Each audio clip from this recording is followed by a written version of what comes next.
बड़ा सौभाग्य है कि हम सभी यहाँ 4 दिवसीय कार्यक्रम के निमित्त एकत्रित हुए हैं। भारतीय संस्कृति में 4 की संख्या का बड़ा विशेष महत्व शुरू से ही रहा है और 4 के ही संयोग में बहुत सारे प्रकल्प सनातन धर्म में दिखाई पड़ते हैं। सर्वप्रथम काल की दृष्टि से देखें तो हमारे यहाँ 4 युगों की बात की जाती है। 4 युग कौन कौन से हैं? सतयुग, त्रेता, द्वापर और चौथा कलियुग। 4 युग के पश्चात हमारे समाज में 4 वर्ण व्यवस्थाएं बनाई गई हैं और वो 4 वर्ण व्यवस्था कौन कौन सी है? ब्राह्मण, क्षत्रिय, शूद्र और वैश्य। 4 ही वर्ग के लोग हैं। जो पढ़ने लिखने वाला है, ज्ञान प्रदान करने वाला, यज्ञ करने वाला, कराने वाला, दान करने वाला, वो ब्राह्मण है। जो सुरक्षा करे, पुरुषार्थ करे, न्याय करे, इस कर्म करने वाले को क्षत्रिय कहा गया। और जो व्यापार करे, वस्तुओं और सामग्रियों के अभाव की पूर्ति करे, लोगों की आवश्यकताओं को दूर करे, उसे वैश्य वर्ण का कहा गया, व्यापार मंडल। और जो सेवक की भूमिका निभावे, सेवा करे, सहायता करे, हमारे सभी कार्यों में मदद करे, उस सेवक को शूद्र वर्ण का कहकर के शास्त्रों में बताया गया। कर्म के आधार पर वर्ण की व्यवस्था का परिचय प्राप्त होता है। जाति का कोई आधार नहीं था। हमारे यहाँ केवल एक जाति थी और वो कौन सी जाति थी? वो मनुष्य जाति थी। उन मनुष्य योनि के प्राणियों को जिनके जैसे कर्म थे अथवा जिस कर्म में जिनकी रुचि थी, उस कर्म उस रुचि के अनुसार उन्हें उस वर्ण में स्थापित किया गया। कर्म की दृष्टि से कोई भी छोटा, कोई भी बड़ा नहीं होता। जो सेवक सेवा करे उसका भी कर्म बड़ा महान है। सबते सेवक धर्म कठोरा। तो सेवक धर्म तो सबसे कठोर है। इसलिए शूद्र वर्ण का व्यक्ति नीच योनि का है ऐसा नहीं कहा जाता। वो सेवक है और वो बड़ा कठिन साधनात्मक पुरुषार्थ करता है, सो उसकी भी समाज में उतनी ही प्रतिष्ठा है जितनी प्रतिष्ठा विद्या का पठन पाठन कराने वाले ब्राह्मण की है। उपयोगिता दोनों की है।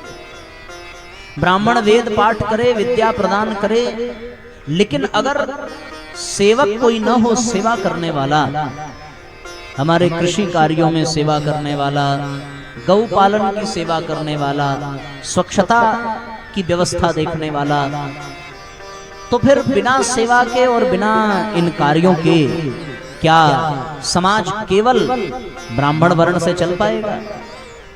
नहीं चल पाएगा। इसलिए जितनी महत्ता ब्राह्मण वर्ण की है उतनी ही महत्ता हमारे यहाँ शूद्र वर्ण की भी शुरू से रही है। उनको भी वैसा ही सम्मान प्राचीन काल से दिया जाता रहा है। बीच में थोड़ा सा बड़ा भारत देश को दुर्दिन देखना पड़ा जब हमारे यहाँ मुगलों का साम्राज्य हुआ। अंग्रेजियत संगठन के लोगों ने हम पर शासन किया, तो हमारी वर्ण व्यवस्था, शिक्षा व्यवस्था, धर्म व्यवस्था, अनुशासन व्यवस्था, सब व्यवस्थाएं चरमरा गई, खंडित हो गई। इसलिए अब लोग उसी के आधार पर आगे की यात्रा कर रहे हैं। पर प्राचीन काल में हमारे यहाँ चारों वर्णों को समानता ही दी जाती थी। तो 4 वर्ण हैं, 4 युग हैं, और हमारे यहाँ 4 पुरुषार्थ की चर्चा की गई है। शास्त्रों में कहा गया है धर्म, अर्थ, काम और मोक्ष। मनुष्य जीवन जो मिला है वो इन्हीं 4 पुरुषार्थों को करने के लिए मिला है। हमारे जीवन में धर्म भी होना चाहिए, हमारे जीवन में अर्थ यानी रुपया पैसा संपत्ति भी होना चाहिए, और हमारे जीवन में कामनाएं भी हों, क्योंकि काम के आधार पर ही व्यक्ति प्रगति करता है। जिसमें इच्छा ना हो, जिसमें कल्पना ना हो, उसमें योजना नहीं होगी, और जिसमें योजना नहीं होगी उसमें पुरुषार्थ नहीं होगा। फिर वो कर्म करेगा क्यों? इसलिए कामना की पूर्ति के लिए कर्म करना भी आवश्यक है। सो कामनाओं का होना भी आवश्यक है। आज मनुष्य जाति ने इतनी प्रगति कर ली, विज्ञान के युग में हर असंभव कार्य हम सभी संभव सिद्ध करते जा रहे हैं। वो केवल और केवल कामना के कारण, इच्छा के कारण। अगर इच्छा और कामना का मनुष्य में अभाव होता तो मनुष्य यहां तक प्रगति न कर पाता। जानवरों में कोई इच्छा नहीं होती, जानवरों में कोई कामना होती है क्या? उनको केवल इतनी कामना, भगवान ने इतनी ही शक्ति दी है कि उनको अपना पेट भरने की कामना होगी, कि उन्हें भूख लग जाए तो ग्रहण करने के लिए आहार मिल जाए, विश्राम करने के लिए कोई आसरा मिल जाए। बस इतनी कामना जानवरों में होती है। लेकिन मनुष्य की जो इच्छा शक्ति है, मनुष्य की जो संकल्प शक्ति है, मनुष्य की जो कामना शक्ति है, वही उसकी प्रगति का आधार है। जिसमें जैसी इच्छा होती है, जैसी कामना होती है, वो वैसा ही प्रयास करता है, वैसा ही कर्म करता है, और धीरे धीरे वैसा ही बनता चला जाता है। किसी जानवर में ये इच्छा नहीं होगी कि हम मंदिर में जाएं, पूजा पाठ करें, भगवान को भोग लगावें, दिया बाती दिखावें, सत्संग करें, भजन करें, कीर्तन करें। जानवर में इच्छा होगी क्या? आपने किसी कुत्ते को मजीरा बजाते हुए, भजन गाते हुए देखा आज तक? नहीं देखा। उनमें वो कामना ही नहीं है।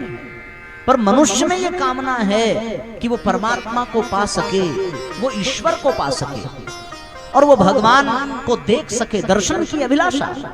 भारतीय संस्कृति की विशेषता रही है कि हमारे यहाँ पूर्वजों ने हमें ऐसी ही शिक्षा प्रदान की है। हमें इतिहास के, पुराणों के माध्यम से भगवान की कथाएं मिली हैं कि कभी इस धरती पर अयोध्या नगरी में राम हुए थे, कभी मथुरा में भगवान कृष्ण हुए थे, और वो आज भी लोगों को दर्शन दे रहे हैं, लोगों का कल्याण कर रहे हैं। तो इन बातों को सुनकर के सहज मनोकामना जागृत हो जाए कि हमें भी परमात्मा का दर्शन चाहिए। उसके लिए सत्संग, उसके लिए स्वाध्याय, उसके लिए भजन, कीर्तन, तीर्थाटन, ये इच्छाएं किसके भीतर होती हैं? केवल और केवल मनुष्य के भीतर होती हैं। तभी तो मनुष्य सत्संग का आयोजन करता है, और तभी यहां भी सत्संग का आयोजन हुआ कि इस क्षेत्र के लोगों को अच्छे विचार मिलें, अच्छे सूत्र मिलें, उनके जीवन में जो भौतिकता है वो थोड़ी घटे, आध्यात्मिकता बढ़े, वो आत्म कल्याण के विषय में सोचें। जो लोग अपने जीवन को केवल खाने, कमाने, बाल बच्चे पैदा करने में व्यतीत करते जा रहे हैं, वो थोड़ा सा साधना करें, थोड़ा जप करें, थोड़ा तप करें, थोड़ा अध्यात्म के रास्ते पर चलें, अपने दोषों दुर्गुणों को मिटाने का प्रयास करें। किसी के मन में ये इच्छा जगी तो उन लोगों ने मिलकर के इस सत्संग का आयोजन किया, और आज आप यहाँ बैठे हैं। तो अगर आपसे कोई पूछे कि आप कथा में क्यों जा रहे हैं, तो आपका क्या उत्तर होगा? बताओ। बाजार में, गांव में तो बहुत लोग होंगे, पता तो सबको होगा कि हाँ भाई आज यहाँ पावन प्रज्ञा पुराण की कथा प्रारंभ हो रही है, और 13 तारीख तक पुरुषोत्तम मास में ये कथा चलेगी, पर बहुत से लोग जानते हुए भी ना आ सके क्योंकि उनकी इच्छा नहीं थी सत्संग का लाभ लेने की। पर आपकी इच्छा थी कि हम चल करके देखें क्या हो रहा है, क्या बताया जा रहा है। हो सकता है कुछ लोग इस प्रांगण में ना बैठे हों, कहीं बाहर बैठे हों, पर उनका ध्यान, उनका मन लाउड स्पीकर के द्वारा यहाँ के बताई गई बातों को सुनने में ही हो, और ये जिज्ञासा हो कि जरा सुने तो सही क्या बताया जा रहा है, क्या सिखाया जा रहा है। जिसमें ये कामना है, जिसमें ये जिज्ञासा है, वो अपने जीवन में आगे बढ़ेगा।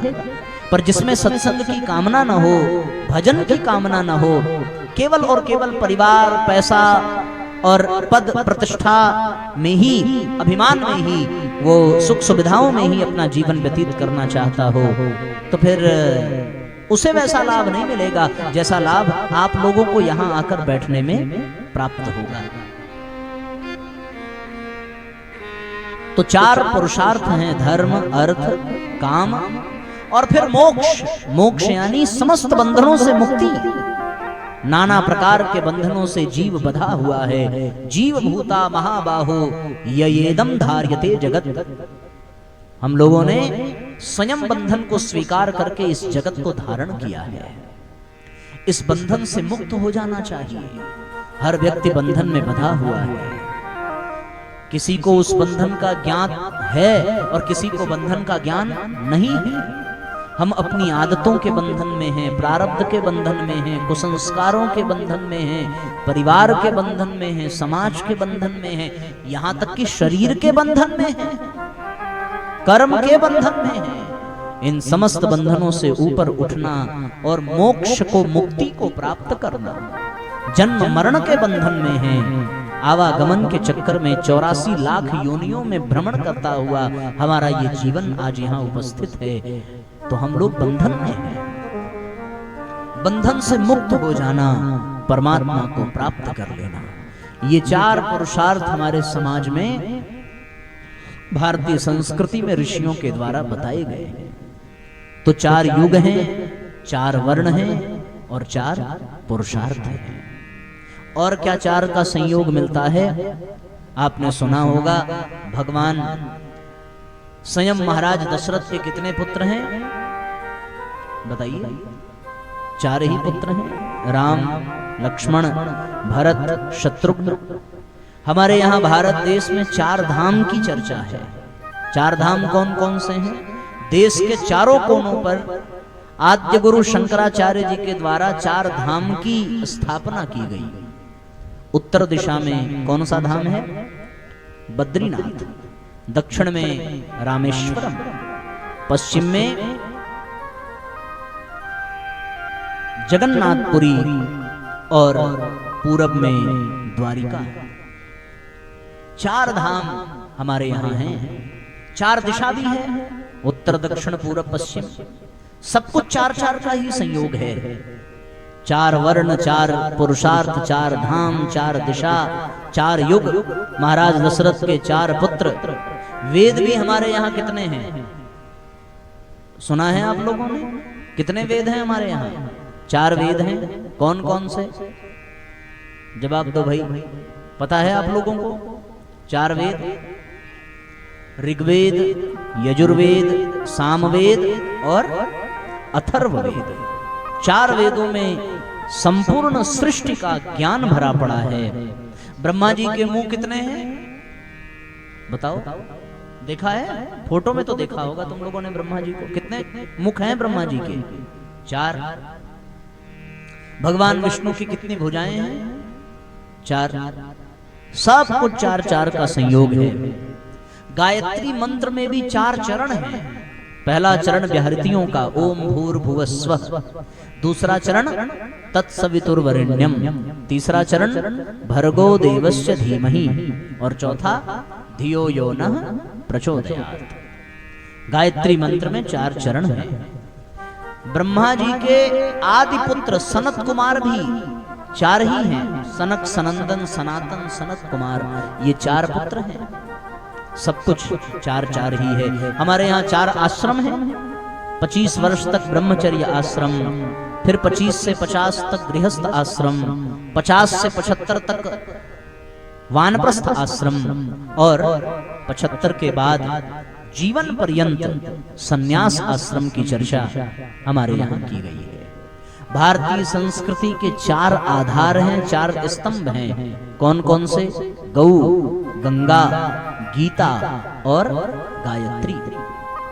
4 की ही बातें साथियों हमारे समाज में देखने को मिलती हैं। इसीलिए इस आयोजन को भी कितने दिन का रखा गया है? आज कितनी तारीख हो गई? 10, 11, 12, 13। और कैसा सुंदर संयोग है कि हम लोग आए भी हैं तो 4 पहिए वाली गाड़ी से आए हैं, जाएंगे भी 4 पहिए वाली गाड़ी से। मंच पे भी हम लोग हैं तो कितने लोग हैं? 4 लोग ही हैं। और एक दिन जब इस संसार से लोग विदा हो जाएंगे तो कितने कंधे पर जाएंगे? जिंदगी कितने दिन की है? 4 का खेल है। तो ये कार्यक्रम कितने दिन का रखा गया? 4 दिन का रखा गया। 4 दिन की मिली जिंदगी है सखी, खुद हंसते रहो और हंसाते रहो। बड़ी प्यारी पंक्ति है, आइए गुनगुनाते हैं सभी भावपूर्वक। बोलिए परम पूज्य गुरुदेव की जय, बोलिए गायत्री माता की जय, बोलिए वंदनिया माता जी की जय, आज के आनंद की जय। 4 दिन की हमें जिंदगी है मिली,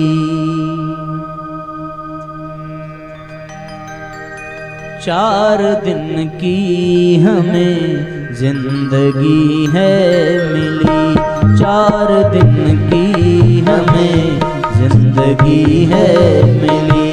फूल खुशियों के इसमें खिलाते रहो, फूल खुशियों के इसमें खिलाते रहो।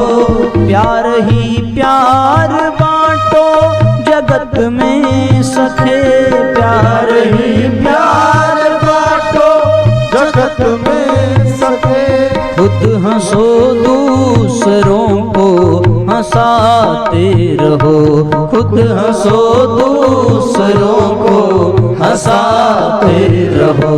4 दिन की हमें जिंदगी है मिली, 4 दिन की हमें जिंदगी है मिली।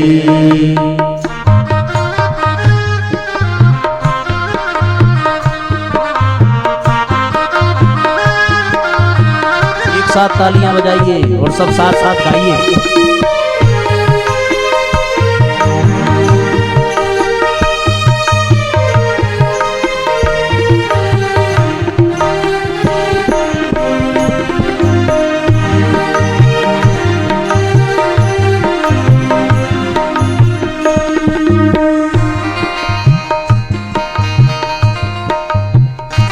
ये सुखद रोशनी ये सुनहरे सपन, ये सुखद रोशनी ये सुनहरे सपन। कुछ समय के लिए हैं तुम्हारे लिए, कुछ समय के लिए हैं तुम्हारे लिए। ये बताओ, जब यहाँ कथा नहीं थी तो क्या इतना उजाला था यहाँ? तो ये रोशनी कितने दिन के लिए है? 4 दिन के लिए। ये जो सत्संग मिला है कितने दिन के लिए मिला? 4 दिन के लिए। कुछ समय के लिए है ये हमारे लिए। इसका जितना हो सके और जितने लोगों को हो सके उतने लोगों को इसका लाभ पहुंचाना चाहिए। इसलिए ये सुखद रोशनी ये सुनहरे सपन, ये सुखद रोशनी ये सुनहरे सपन। कुछ समय के लिए हैं तुम्हारे लिए, कुछ समय के लिए हैं तुम्हारे लिए। श्रेष्ठता से भरी जिंदगी पूज्य है, तुच्छता से भरी जिंदगी पूज्य है। ये धरा ये गगन है तुम्हारे लिए, ये धरा ये गगन है तुम्हारे लिए। पंच तत्वों का जीवन रहे संतुलित, पंच तत्वों का जीवन रहे संतुलित। प्राण की चेतना को बढ़ाते रहो, प्राण की चेतना को बढ़ाते रहो। 4 दिन की हमें जिंदगी है मिली, 4 दिन की हमें जिंदगी है मिली। फूल खुशियों के इसमें खिलाते रहो, फूल खुशियों के इसमें खिलाते रहो।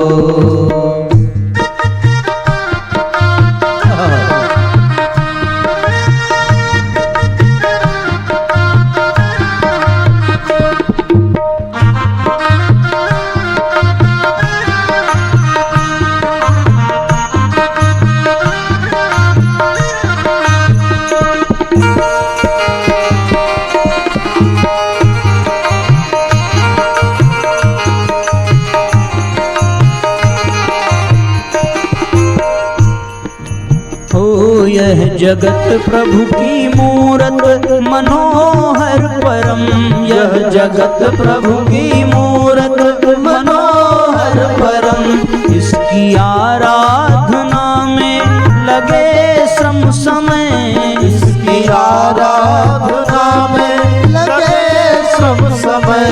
ध्यान सविता का धर कर करो साधना, ध्यान सविता का धर कर करो साधना। तेज को सोख कर हो विसर्जन विलय, तेज को सोख कर हो विसर्जन विलय। तेज को सोख कर हो विसर्जन विलय। गुरु कृपा से ही मिलती परम सिद्धियाँ, गुरु कृपा से ही मिलती परम सिद्धियाँ। ज्योति से ज्योति को तुम जलाते रहो, ज्योति से ज्योति को तुम जलाते रहो।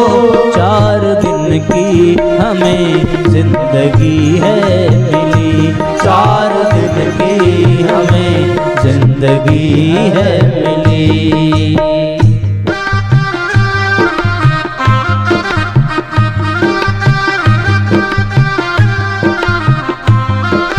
जय हो।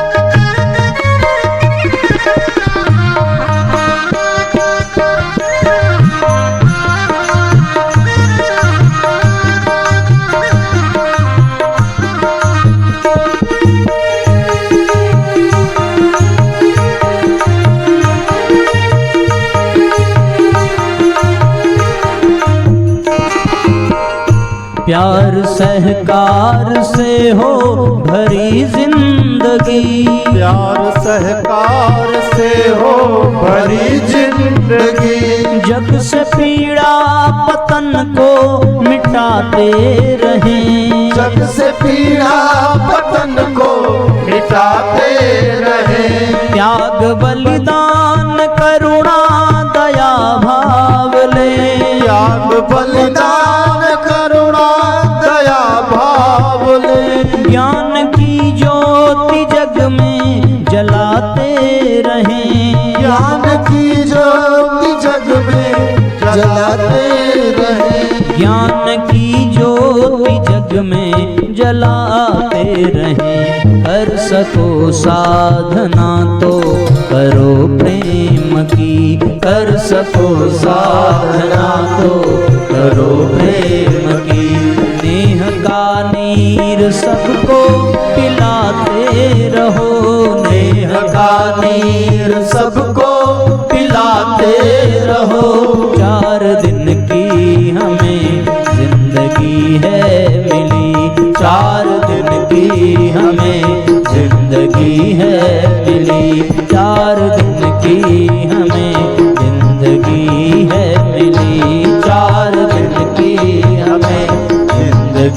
है मिली। प्यार ही प्यार बांटो जगत में सखे,